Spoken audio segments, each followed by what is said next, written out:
नमस्कार, आप देख रहे हैं एनडीटीवी इलेक्शन कैफे। मैं हूं पूर्णेंदु शुक्ल। आज इस खास चर्चा में मेरे साथ है सुमित अवस्थी सर, जिन कई दिनों बाद आए हैं सर, शादाब जी, पीडी सर और मैंग सर। आज हम बात करेंगे जो भाषा विवाद चल रहा है केंद्र और तमिलनाडु सरकार के बीच। तमिलनाडु सरकार का आरोप है कि केंद्र हिंदी थोपना चाहता है तमिलनाडु के ऊपर।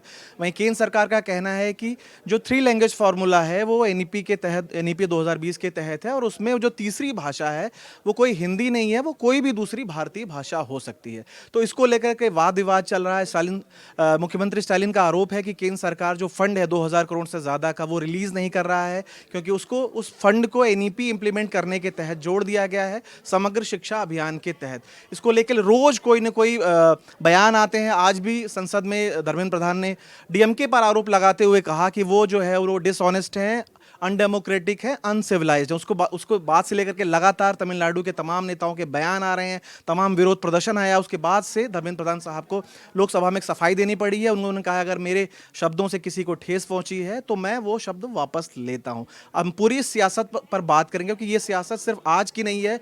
1960 के दशक से हमने देखा किस तरह से एक हिंसक आंदोलन रहा है, और तमिलनाडु में एक हिंदी के विरोध में आंदोलन का एक पुराना इतिहास रहा है। मयंक सर, सीधा सवाल आपसे, जो ताज़ा विवाद है, क्या केंद्र सरकार की तरफ से तमिलनाडु में कोई हिंदी थोपने की कोशिश हो रही, जैसा कि डीएमके सरकार का आरोप है?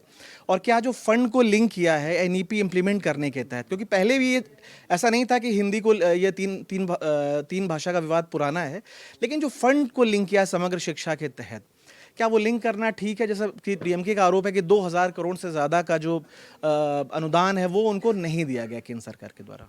सीबीएसई के स्कूल हैं, उसमें हिंदी टीचर तो होते ही हैं। अब आप अगर ये बाध्य कर देंगे बच्चों को कि आपको तीसरी भाषा लेनी है, मान लीजिए तमिलनाडु में तमिल हो गया एक भाषा, दूसरा इंग्लिश हो गया, तीसरी भाषा अगर लेनी है आपको, और स्कूल में सिर्फ और सिर्फ हिंदी के टीचर हैं अवेलेबल, तो बाय डिफ़ॉल्ट बच्चों पे थोप दिया जाएगा हिंदी। ये उनका एजम्पशन है। अब ये एजम्पशन एकदम से ऐसा नहीं है क्या कि एकदम से अफलातूनी मनगढ़ंत एजम्पशन है, क्योंकि हम देख रहे हैं क्या कि जनरली स्कूल में बहुत सारे लैंग्वेज के टीचर नहीं होते हैं, बहुत सेलेक्टेड लैंग्वेज के टीचर होते हैं। हमने स्कूल में इतना कैपेसिटी ऐड नहीं किया है कि सारे फ्रेंच चाहे जर्मन चाहे और या इंडियन लैंग्वेज जितने हैं, तमिल तेलुगु बांग्ला मराठी सब की व्यवस्था नहीं है ना। तो आपको जो स्कूल में व्यवस्था है, और बाय डिफ़ॉल्ट इंडिया के मेजॉरिटी ऑफ स्कूल्स में हिंदी टीचर हैं, तो ये, लेकिन पॉलिसी में कहीं नहीं है कि हिंदी को थोपा जाएगा। पॉलिसी में ऐसा बिल्कुल नहीं कहा गया है कि आपको हिंदी ही ऑप्ट करना है। किसी भी लैंग्वेज को आप इंडियन लैंग्वेज को ऑप्ट कर सकते हैं, और एक इंग्लिश हो सकता है कनेक्टिंग लैंग्वेज। तो थियोरेटिकली एक सवाल ये बनता है कि अगर तमिलनाडु सरकार का कहना है कि भाई हम तो 2 भाषा ही हम सिखाएंगे, तमिलनाडु और इंग्लिश, हमें तीसरी भाषा की ज़रूरत नहीं है, और हम अच्छा कर रहे हैं, हमारा एजुकेशन सिस्टम अच्छा कर रहा है, तो एक सवाल वो भी पैदा होता है, क्या 3 भाषा की नीति ज़्यादा सही है या 2 भाषा की नीति पर्याप्त है? मतलब तमिलनाडु सरकार के रेफरेंस से बात। हाँ, नहीं तमिलनाडु की तरफ से यही आर्गूमेंट, तमिलनाडु की तरफ से यही, या मोस्टली साउथ इंडियन स्टेट्स का यही आर्गूमेंट है कि स्कूल में कैपेसिटी नहीं है कि आप हर लैंग्वेज के टीचर को हायर कर सकें, और अगर होता है तो पढ़ना महंगा हो जाएगा ना। स्कूल अपने, मान लीजिए कि प्राइवेट स्कूल है, जनरली प्राइवेट स्कूल में बच्चे जाते हैं, जनरल जो अटेंडेंस है, झुकाव है प्राइवेट स्कूल की तरफ है। तो प्राइवेट स्कूल में अगर वो जाना शुरू करते हैं और प्राइवेट स्कूल में हर लैंग्वेज के टीचर हायर होंगे, तो कॉस्ट बढ़ेगा ना बच्चे के लिए। तो ये सभी मसला है बहुत सारा। अब सारे चीज़ों को थिंक थ्रू किया गया है कि नहीं ये पता नहीं, लेकिन ये सब मतलब लैंग्वेज वाला मसला जो है बहुत पुराना है, और जैसे आपने कहा ना 60s से, उससे पहले से भी बहुत इमोटिव इशू है ये। लेकिन पॉलिटिकल चश्मे के अलावा एक दूसरे चश्मे से इसको देखने की ज़रूरत है। अब जैसे देखिए, गवर्नमेंट ऑफ इंडिया का प्रोजेक्शन हम देख रहे थे 2036 तक का पॉपुलेशन प्रोजेक्शन है। उसमें दिया गया है कि तमिलनाडु का पॉपुलेशन एवरेज मीडियन एज जो तमिलनाडु का होगा 2036 में 40 पॉइंट समथिंग हो जाएगा। 40 हम इसीलिए बोल रहे हैं कि 40 एक ऐसा नंबर है, मीडियन एज अगर 40 से ज़्यादा बढ़ जाता है तो उस रीजन का इकोनॉमिक डिक्लाइन शुरू होता है। और ये हम हिस्टोरिकली हमने पूरी दुनिया में देखा है कि जापान में जैसे ही 40 क्रॉस किया, उसका हम बताते हैं, एग्जांपल बताते हैं। 2000 में जापान के इकोनॉमी का साइज था 4.6 ट्रिलियन, अभी वो 4 ट्रिलियन है, घट गया है। 25 साल में इकोनॉमी का साइज जो है घट गया है जापान का। और 90 में ही 40 मीडियन एज 40 से ज़्यादा क्रॉस कर गया था। अब हम इसको लैंग्वेज और साउथ और नॉर्थ की दूरी को, और इसी साउथ और नॉर्थ की दूरी को कैसे कम किया जाए, इसी का हम बता रहे हैं कि बिहार का 2036 में मीडियन एज 28 होगा। तो आप इसी देश में एक राज्य है जहां 2036 में मीडियन एज 28 होगा, और एक राज्य ऐसा होगा जहां 40 क्रॉस कर गया होगा। अगर आप माइग्रेशन को फैसिलिटेट कर देते हैं, प्रमोट करते हैं, रोक नहीं है, लेकिन आउटसाइडर की एक्सेप्टेंस नहीं है, अभी भी आउटसाइडर ही माना जाता है। कुछ कुछ इलाके को छोड़िए, जैसे दिल्ली चूंकि राजधानी है और सबका हक बनता है, तो यहाँ आउटसाइडर को खराब दृष्टि से नहीं देखा जाता है।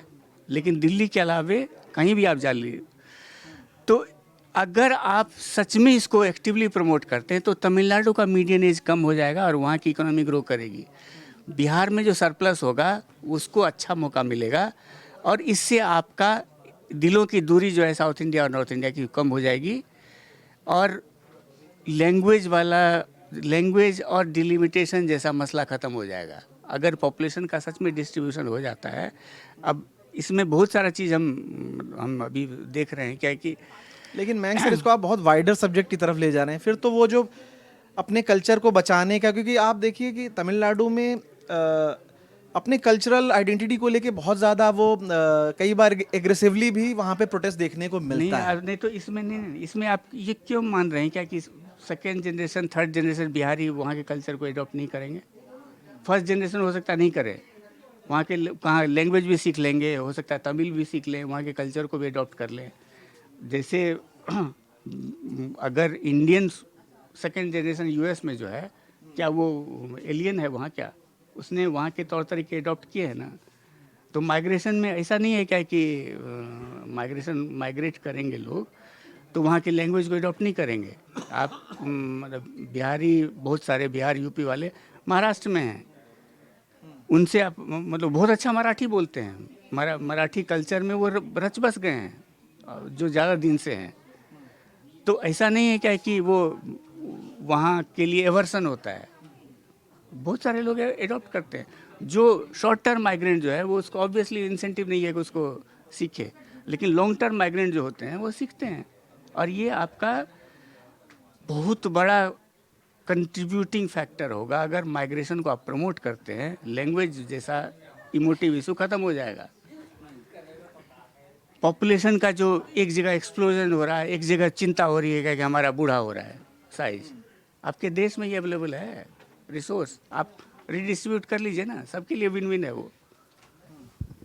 पीडी सर, ये जो भाषा का विवाद है, और कई बार आपने कहा भी कि कैफ़े में भाषा को लेके जो भाषा विवाद पे हमको एक शो करना चाहिए, तो एक तो जो ताज़ा तरीन विवाद है कि जो डीएमके और सेंट्रल गवर्नमेंट में चल रहा है, धर्मेंद्र प्रधान और स्टालिन में रोज़ कभी चिट्ठियों का आदान प्रदान चल रहा है, कभी बयान आ रहे हैं। आज भी लोकसभा में देखा, उन्होंने सुबह बयान दिया, फिर दोपहर बाद उनको एक तरह की सफाई देनी पड़ी अपने, उन्होंने कहा अगर किसी को ठेस पहुंची है तो मैं शब्द वापस लेता हूं। ये विवाद की जड़ क्या है और इसमें समाधान क्या दिखता है? देखिए, भाषा का मसला शुरू से बहुत संवेदनशील रहा है। आज़ादी के पहले कॉन्स्टिट्यूशनल में जब बहस चल रही थी तब भी हुआ कि भारत की कोई एक राष्ट्रभाषा हो तो क्या हो। बहुत दिन तक गांधी जी हिंदुस्तानी की वकालत करते रहे, और हिंदी का अपना एक जो तर्क था कि 40 करोड़ से, उस समय 40 करोड़ नहीं थे, लेकिन बहुत बड़ी आबादी की भाषा है तो हिंदी को होना चाहिए। अच्छा, हिंदी के प्रचार प्रसार को लेकर गैर हिंदी इलाकों में भी बहुत जोशो खरोश था। यानी हिंदी के जो सबसे बड़े समर्थक रहे उनमें तमिल लोग रहे, मराठी लोग रहे, उन सब ने हिंदी की लड़ाई, तमिलनाडु में हिंदी के संस्थान बहुत खुले, तो हिंदी को फैलाने की कोशिश हुई। त्रिभाषा फार्मूला जिसको आज आप आज का बता रही है सरकार, असल में 60s में भी आया था वो, और उसका मकसद यही था कि भारतीय भाषाएं एक दूसरे के करीब आएँ। अंग्रेजी आपकी मजबूरी थी कि अंग्रेजी पढ़िए, एक हिंदी पढ़िए, एक तमिल, तेलुगु, कन्नड़, मराठी पढ़िए। अगर ऐसा हो पाता, वो हुआ क्यों नहीं? क्योंकि हिंदी भाषी राज्यों ने इसको बहुत बुरे ढंग से प्रस्तुत किया। उन्होंने क्या किया कि एक तो हिंदी पढ़ ली, एक अंग्रेजी पढ़ ली, और तीसरी भाषा संस्कृत चुन ली, जो किसी प्रांत में बोली नहीं जाती है। संस्कृत की पढ़ाई निश्चित तौर पे होनी चाहिए, और एक कल्चरल भाषा के रूप में, एक हेरिटेज की भाषा के रूप में आप उसको पढ़ सकते थे। लेकिन अगर आपने कन्नड़ की पढ़ाई की होती, तमिल तेलुगु की पढ़ाई की होती, बिहार के स्कूलों में उसके शिक्षक होते, तो उधर के लोगों को रोजगार मिलता, उधर की तब ये दूरी भी कम होती जो आज है। मयंक सर जो सवाल उठा रहे वो दूरी भी कम होती। मुश्किल ये है कि त्रिभाषा फार्मूले को उस दौर में आपने बेईमानी से लागू किया। अभी स्थिति क्या है कि जब 60s के आंदोलन थे, अच्छा एक दिलचस्प वाकया बताता हूँ, दक्षिण की भाषाओं में भी झगड़ा चला है, गुजराती और मराठी के बीच भी झगड़ा चला है। अभी आपको याद होगा, अभी तुरंत बिल्कुल 3-4 दिन पहले की बात है, भैया जी जोशी फंस गए थे। उन्होंने बात बिल्कुल सही कही कि मुंबई में बहुत सारी भाषाएं बोली जाती हैं और घाटकोपर की भाषा तो गुजराती है। इस पे मराठी वासी उनके खिलाफ खड़े हो गए। गुजराती और मराठी को लेकर दंगे हो चुके हैं। देनी पड़ी। जो भारत में पहला भाषा आंदोलन चला था, भयावह था, वो 52-51 में तमिल से तेलुगु को, मतलब तेलुगु भाषी प्रांत अलग बनाने के लिए चला था। मद्रास को तोड़ के आप आंध्र प्रदेश बनाइए, इसके लिए चला था। और श्री रामुलु थे, गांधी भक्त थे, जो अनशन पे बैठ गए कि हम तो अनशन करेंगे। जब पटेल, नेहरू सब अलग राज्य बनाए जाने के खिलाफ थे भाषा के आधार पे, क्योंकि उनको लगा कि धर्म के आधार पे देश बंट चुका है, भाषा के आधार पे बंटने लगा तो क्या होगा। लेकिन वो आदमी 50 दिन तक अनशन करता रहा, उसकी मौत हो गई। उसके बाद आग लग गई बिल्कुल आंध्रा वाले हिस्से में। तो उसके बाद अंततः इनको बनाना पड़ा एक अलग राज्य तेलुगु को लेकर। लेकिन उन्होंने पाया कि अलग राज्य जैसे बना, सारे के सारे वोट कांग्रेस को आ गए। यानी तेलुगु बनने के बाद आंध्र प्रदेश जो है भारत के और करीब आ गया, उत्तर भारत के और करीब आ गया। तो बाद में जो राज्य पुनर्गठन आयोग बना, उन्हें भाषा के आधार पे राज्यों का बंटवारा किया, जिसमें पंजाब और हरियाणा बट गए, जिसमें गुजरात और महाराष्ट्र बट गए, सब हुआ। लेकिन दो बातें हैं। देखिए, हिंदी भाषी क्षेत्र को ये समझना होगा कि सिर्फ संख्या के बूते, जिसका बल, जिस पे अन्ना दुरई ने कभी मजाक किया था कि चूहों की तादाद बहुत बड़ी होती है शेर से, तो क्या चूहों का वो बना देंगे, जंगल का राजा बना देंगे? ये अन्ना दुरई का तर्क था, जो एक, मतलब मैं उस तर्क को बहुत वजन नहीं देता हूँ, वो एक नेता का तर्क था जो पैदा किया गया था। लेकिन जनसंघ की जो शुरुआती दौर की राजनीति की जो सबसे बड़ा नारा था, वो हिंदी, हिंदू, हिंदुस्तान था। वो हिंदुस्तान को मतलब हिंदी से जोड़ के देखना वो चाहते थे। समाजवादी आंदोलन जो था वो भारतीय भाषाओं के पक्ष में रहा। राम मनोहर लोहिया ने इस बात की बड़ी वकालत की। और जब रक्षा मंत्री मुलायम सिंह यादव बने पहली बार, तो कहते हैं रक्षा मंत्रालय में उन्होंने हिंदी में काम कराना शुरू कर दिया था, जिसको लेके बड़ा विरोध हुआ। धीरे धीरे बीजेपी ने भी अपने रुख को फैलाया। कहते हैं कि जब पहली बार एनडीए सरकार बनी और आडवाणी जी को याद दिलाया गया कि आप भारतीय मतलब हिंदी को लागू करना चाहिए, तो उन्होंने कहा कि अभी उनकी एक बड़ी चिंता थी कि पार्टी का वैचारिक और भौगोलिक विस्तार हो। उन्होंने कहा कि पार्टी को गैर हिंदी भाषी इलाकों में जाना है, तो आपको उन भाषाओं के प्रति थोड़ी संवेदनशीलता दिखानी होगी। तो भाषा की राजनीति का एक पुराना झगड़ा रहा है। और मैं ये मानता हूँ कि भारत का जो सबसे अच्छा उपाय था, इस बहुभाषिकता को अब जितना ज़्यादा बढ़ावा देते। मुश्किल ये है कि मतलब तमिलनाडु में और कर्नाटक में जब ये लोग जाएंगे, बिहार वाले जाएंगे, तो वो हिंदी और तमिल और तेलुगु नहीं सीखेंगे, वो अंग्रेजी सीखेंगे। प्रॉब्लम यह है कि असली दुश्मन अंग्रेजी है, सारे संसाधनों पे उसका कब्जा है।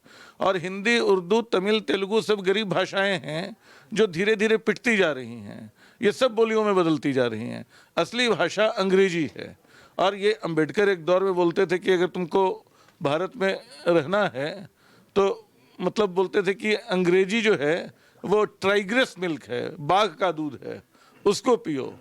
अंग्रेजी ठीक से जान जाओगे तो भारत में हमारा कोई कुछ बिगाड़ नहीं पाएगा। इसमें थोड़ा सा हम ये करेंगे सर, इंग्लिश का प्रीमियम हमने देखा था 8-10 साल पहले, इंग्लिश का प्रीमियम अमेरिका में भी जिसकी अंग्रेजी अच्छी है उसकी तनख्वाह अच्छी है, हमने देखा था जर्मनी में। लेकिन ये 10 साल पुरानी बात है, इंग्लिश का प्रीमियम भी कम हो रहा है। नहीं वो कम हो रहा है, लेकिन वो क्यों हो रहा है? ये इंग्लिश का प्रीमियम ग्लोबल ऑर्डर के आधार पे था। ग्लोबल ऑर्डर में जो जो देश सबसे ऊपर थे सब अंग्रेजी भाषी थे, लेकिन अब इंडिया और चाइना जैसे देशों का इमरजेंस से इंग्लिश का प्रीमियम कम हो रहा है। नहीं, फर्क क्या पड़ा मैं आपको बताता हूँ। हम लोग 20 साल पहले जब पढ़ाई लिखाई करते थे तो मैं अपने घर में मगही बोलता था, कोई भोजपुरी बोलता होगा, कोई बुंदेली बोलता होगा, कोई और बोलता होगा। स्कूल हम लोग जाते थे तो हिंदी बोलते थे और पढ़ाई की एक भाषा के रूप में अंग्रेजी पढ़ते थे। आज क्या हुआ है कि घरों में, मतलब मैं अपने बेटे से मगही में बात नहीं करता हूँ, हिंदी में बात करता हूँ। हिंदी ने मगही को विस्थापित कर दिया और स्कूल में अंग्रेजी ने हिंदी को विस्थापित कर दिया, और ये प्रक्रिया बड़ी तेजी से बढ़ी है। बिहार के सारे जो हिंदी मीडियम स्कूल थे, जो बहुत अच्छे माने जाते थे, अंग्रेजी माध्यम स्कूलों में बदल गए हैं। और जो हिंदुस्तान आज सारी दुनिया में अपनी विकास, अपनी तरक्की का डंका बजा रहा है, वो हिंदी बोलने वाला नहीं, अंग्रेजी बोलने वाला हिंदुस्तान है। आप देखिए कि हर जगह, जो हमारे घरों में भी है, हिंदी बोली में रिड्यूस हो गई है।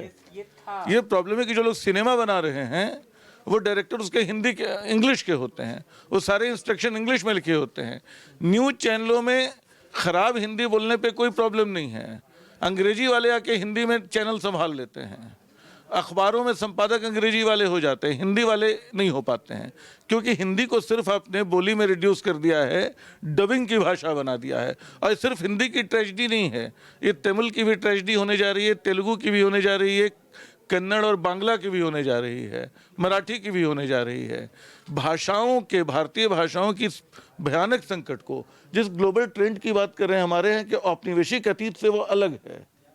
फ्रांस और जर्मनी कई बार अंग्रेजी से लड़ते रहे, हिंदी ने वो लड़ाई नहीं लड़ी, हिंदी ने उसके आगे घुटने टेक दिए, सारी भाषाओं ने घुटने टेक दिए। और हालत ये है कि सारी भाषाएं, हिंदी भिड़ रही किससे? उर्दू से, जिससे वो निकली है। कायदे से हम लोग जो बोलते हैं वो उर्दू बोलते हैं, हिंदी नहीं बोलते हैं। हमें बुखार आता है, ज्वर नहीं आता है, हम कोशिश करते हैं, प्रयास नहीं करते हैं। अब जब हम भोजन नहीं करते हैं, खाना खाते हैं।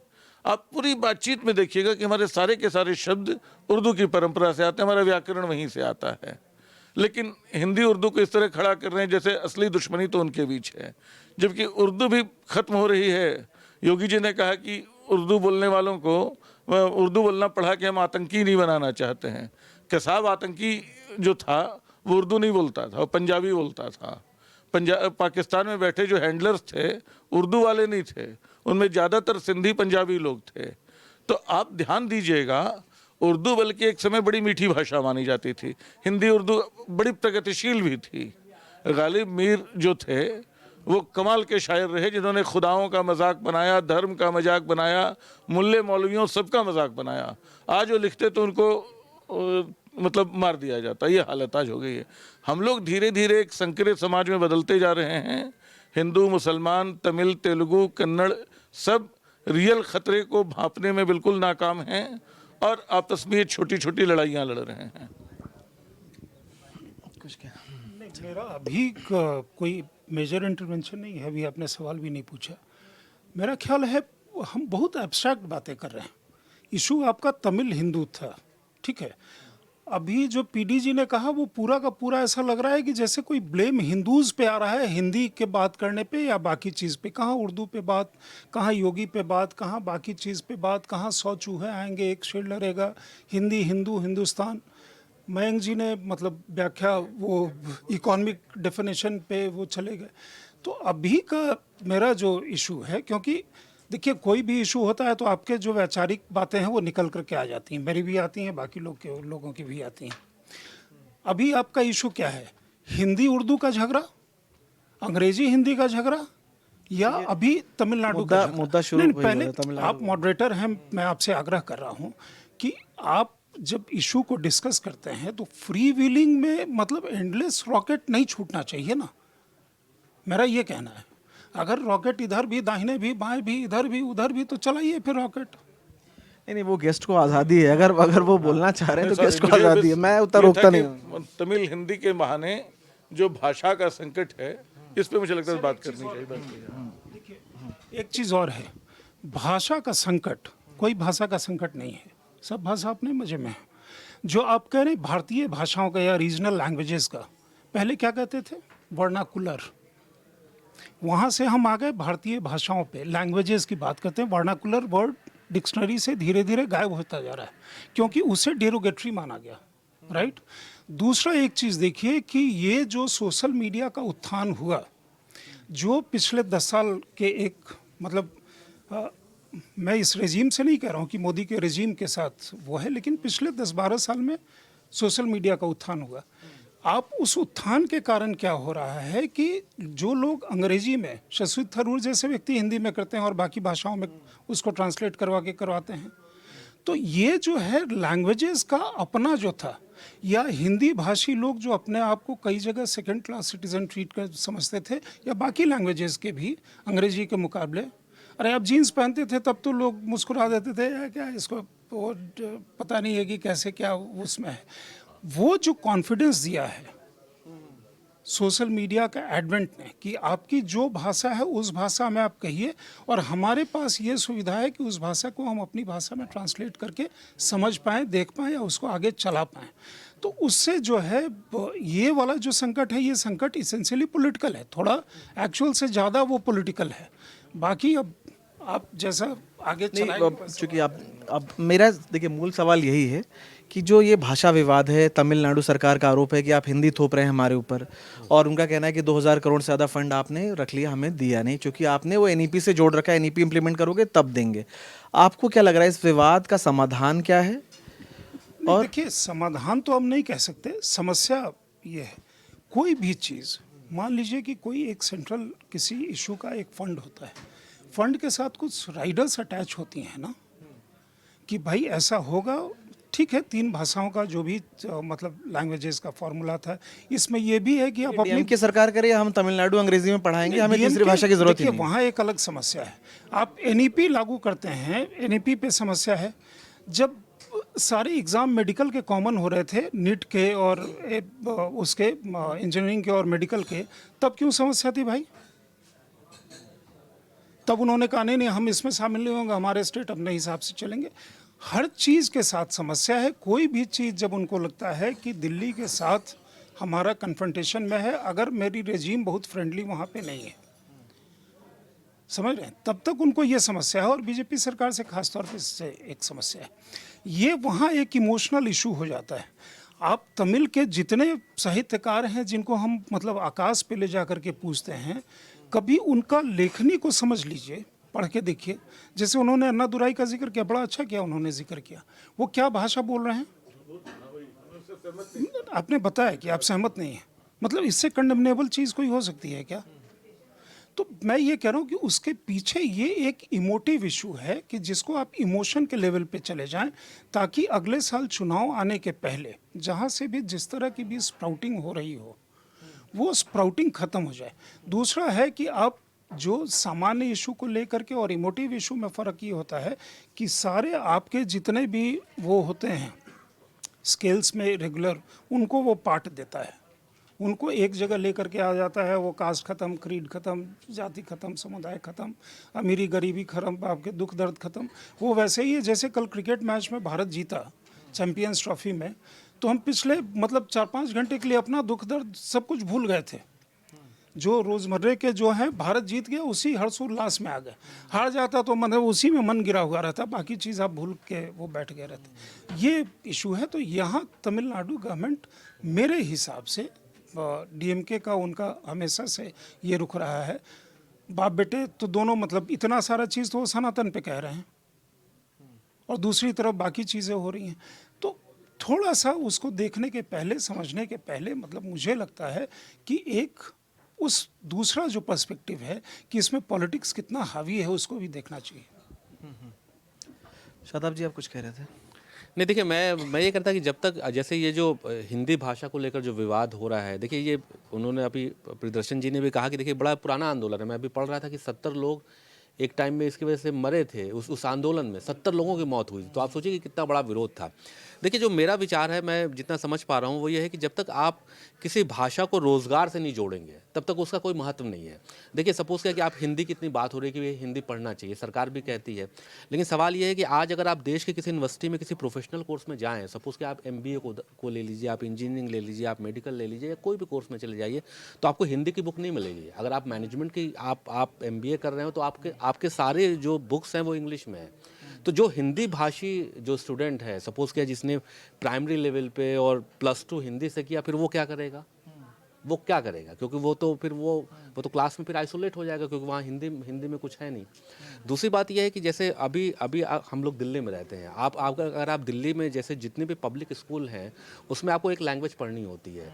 तो उसमें क्या ऑप्शन देते हैं कि वो कहते हैं कि भाई आपको Sanskrit, most of the student Sanskrit choose कर लेते हैं, क्योंकि संस्कृत के टीचर है, जैसा कि अभी वो बता रहे थे।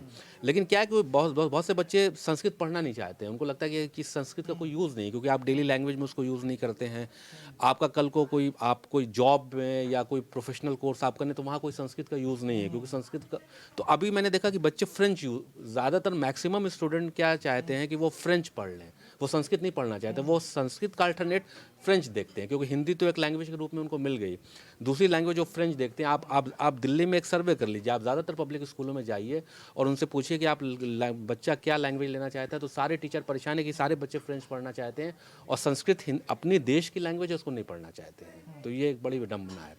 दूसरी बात, उर्दू का जिक्र हुआ। देखिए, उर्दू तो ख़त्म होते जा रही है। मैं देख रहा हूँ कि जितने भी उर्दू अखबार हैं वो बंद होते जा रहे हैं, क्योंकि जो मुस्लिम फैमिलीज़ में पहले एक टाइम था कि लोग अपने घरों में उर्दू पढ़ाते थे, उर्दू के टीचर होते थे जो घरों में जाते थे, लोगों को उर्दू सिखाते थे। लेकिन अब धीरे धीरे क्या है कि वो परंपरा ख़त्म होती जा रही है। अब आज आप दिल्ली में अगर हम खोजें कि भाई कोई हमको उर्दू का टीचर मिल जाए, मेरे बच्चे को आगे पढ़ा दे, आपको हमें नहीं मिलेगा, क्योंकि उर्दू पढ़ने वाले नहीं बचे।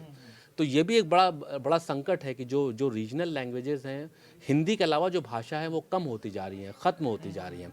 अब वो साउथ के लोग हैं, वो चाहते हैं कि भाई तमिल पढ़ें, तेलुगु पढ़ें, कन्नड़ पढ़ें, जो जिस राज्य का है वो जाहिर सी बात है कि वो इलेक्शन से भी उसको जोड़ रहे हैं, क्योंकि नेक्स्ट ईयर अगले साल चुनाव है, वो सेंटिमेंट उभारना चाहते हैं ताकि उसके नाम पर उनको वोट मिले। देखिए, मेरा व्यक्तिगत ये मानना है कि किसी पे भी थोपना नहीं चाहिए कि आप मुझे कहिए कि हम हिंदी पढ़ें, मैं उर्दू पढ़ूँ, मैं तमिल पढ़ूँ, मुझे जो पढ़ना होगा मैं पढ़ूँगा।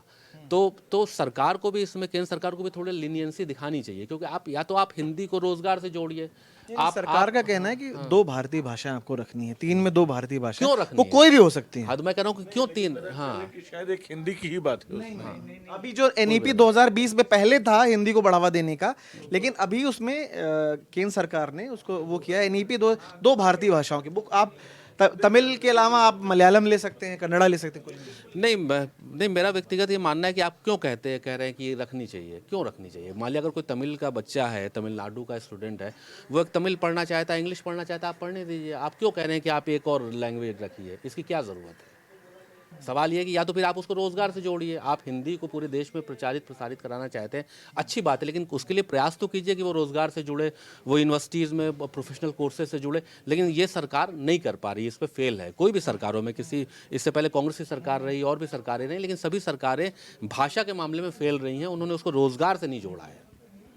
सुमित सर, देखिए, एक सवाल ये हुआ, इन्होंने कहा कि भी 3 भाषा की क्या ज़रूरत है, 2 भाषा काफ़ी है। अगर वो तमिल और इंग्लिश पढ़ना चाहता है तो वो ठीक है, तीसरी भाषा क्यों कहा जा रहा है NEP के तहत कि तीसरी भाषा भी पढ़ाई? हालांकि वो कोई नई नीति नहीं है, वो जो सन 60 के दशक में नीति बनी थी, त्रिभाषीय फॉर्मूला, वो तब का है। बल्कि पहले तो वो हिंदी की बात होती थी, अब तो उसको थोड़ा सा वो कर दिया, क्योंकि सरकारें भी समझने लगी कि आप थोपने जैसा कुछ कर नहीं सकते अभी जिस तरह की राजनीति है। तो उन्होंने कहा 2 भारतीय भाषा और साथ में आप अंग्रेजी पढ़ना चाहें तो ठीक है। लेकिन तमिलनाडु सरकार का कहना है कि हम भैया हमारा तमिल और अंग्रेजी से काम चल जा रहा है, हम बहुत अच्छा कर रहे हैं, तमाम राज्यों से हम बेहतर हैं पढ़ाई के मामले में, लिखाई के मामले में, तो हम पे क्यों थोप रहे हैं? और सरकार ने जो मौजूदा नीति में है कि उसको फंड से लिंक कर दिया है, तो उसके तहत 2000 करोड़ रुपया DMK सरकार का कहना है कि हमें हमारे हिस्से का नहीं मिल रहा है, क्योंकि वो NEP को पूरी तरह से इम्प्लीमेंट अपने यहाँ करने को तैयार नहीं है। आप क्या इसको एक ओवररीच मानते हैं फेडरल, मतलब केंद्र सरकार का स्टेट के मामले में, और या सिर्फ एक आपको लगता है सिर्फ सियासत है और ज़्यादा कुछ नहीं है? पुनिंदु, मामला जितना आसान दिखता है ना, उतना आसान है नहीं है। भाषा बहुत ही सेंसिटिव चीज़ है, जो बात PD सर बोल रहे थे। मैं इसमें एक चीज़ और जोड़ना चाहूँगा, भाषा जोड़ने का माध्यम है, तोड़ने का माध्यम नहीं बना देना चाहिए। भाषा में वो ताकत है पूरे देश को एक कर सकती है। बीते 75 साल हमने खो दिए हैं।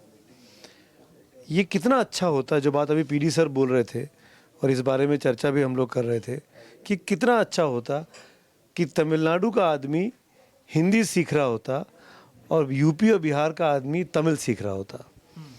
ये क्यों नहीं सोचा गया कि तमिलनाडु में आप हिंदी उर्दू सिखाइए, तमिलनाडु कर्नाटक केरल में, और यहाँ पे आप साउथ इंडियन लैंग्वेजेस सिखाइए और उसको रोज़गार से जोड़िए। जो बात शादाब कह रहे थे कि अगर आप पढ़ के आएंगे तो आपको नौकरी मिलेगी, और नौकरी में आप, अगर आप तमिल के ग्रेजुएट हैं, तमिल से अगर पढ़ा सकते हैं यूपी में बिहार में रह के, तो आपको 5% 10% एक्स्ट्रा तनख्वाह मिलेगी। इंसेंटिवाइज कर देना चाहिए था। आई एम जस्ट सेइंग कि इस भाषा की चीज़ लड़ाई को बढ़ाने की बजाय उसको कम करना चाहिए था, उसको रोकने की कोशिश होनी चाहिए थी, जो नहीं हुई।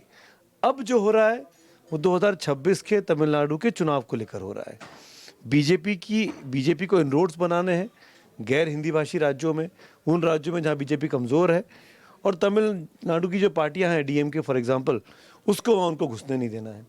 आज जब आप सेंटिमेंट से जोड़ देते हैं, राष्ट्रवाद से, प्रांतवाद से, तो आपके लिए चुनाव जीतना, समझाना पब्लिक को ज़्यादा आसान हो जाता है, बजाय इसके कि आप रोज़गार, इन तमाम चीज़ों के बारे में बात करें।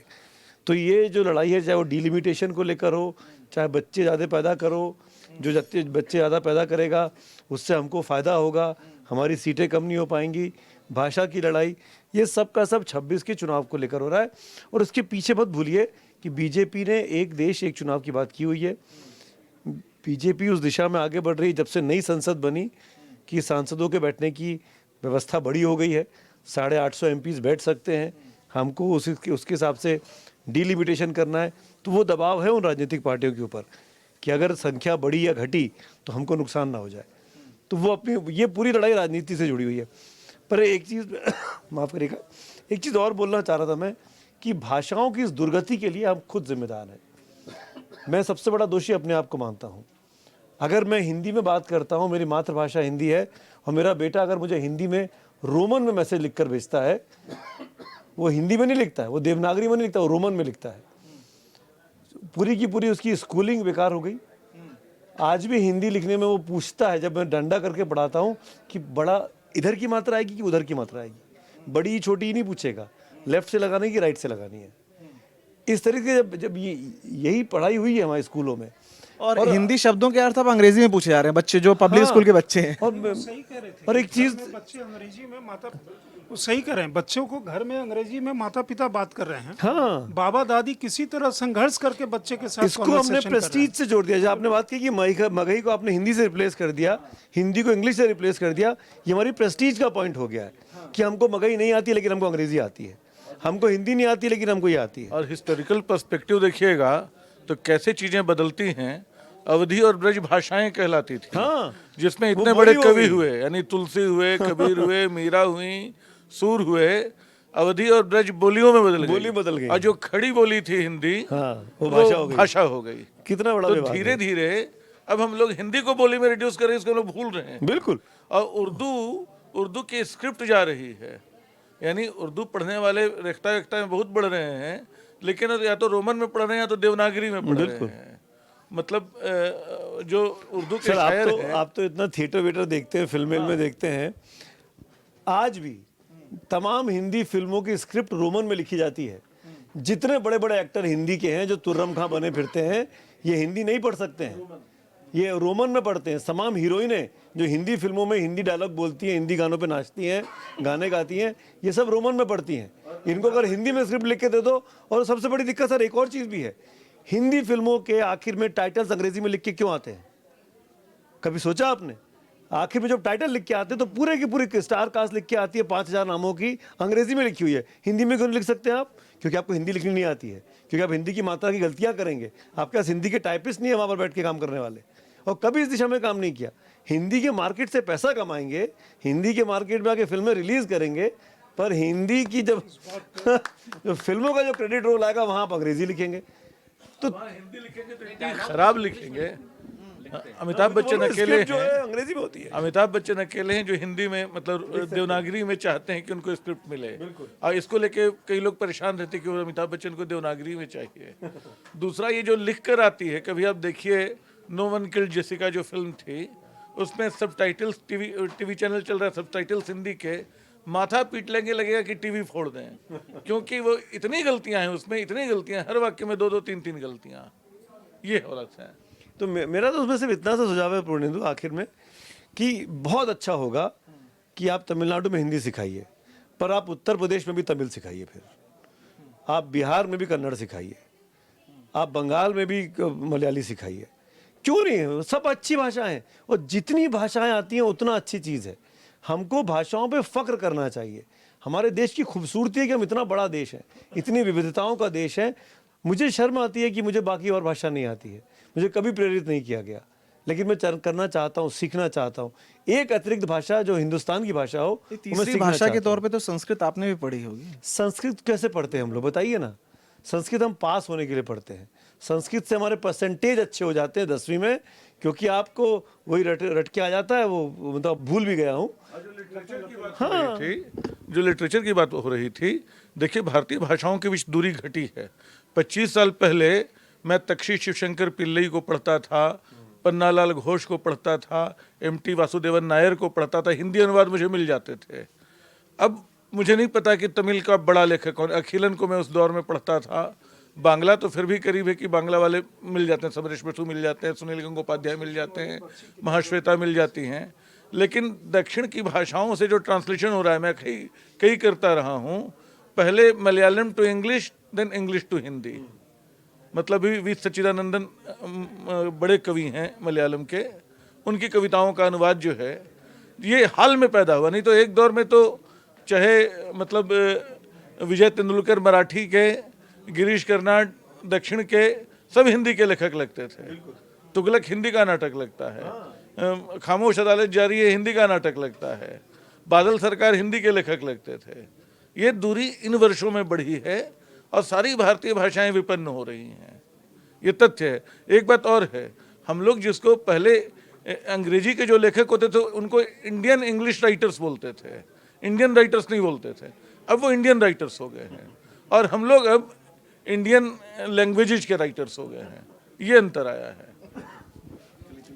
बस मतलब ये कहना है कि हर भाषा सीखनी चाहिए, हर भाषा को प्रमोट करने के लिए कोशिश होनी चाहिए, बजाय इसकी कि लड़ाई हो। ये बात बिल्कुल ठीक की शायद आपने, कि ज़बरदस्ती नहीं होनी चाहिए। पर आप अगर तमिलनाडु में कहेंगे कि हिंदी पढ़िए, तो फिर आप यूपी में तमिल पढ़ाने का क्या इंतजाम कर रहे हैं, मैं ये भी जानना चाहूँगा। तो आज की चर्चा में बस इतनी है। उम्मीद है कि कैफ़े से निकली बात की भाषा जोड़ने का माध्यम होना चाहिए, तोड़ने का नहीं, लड़ाई का नहीं। ये केंद्र और राज्य सरकारें सुनेंगी, इसको समझने की कोशिश करेंगी। आज की चर्चा में बस इतना ही। कल किसी और विषय के साथ मिलते हैं, तब तक के लिए धन्यवाद।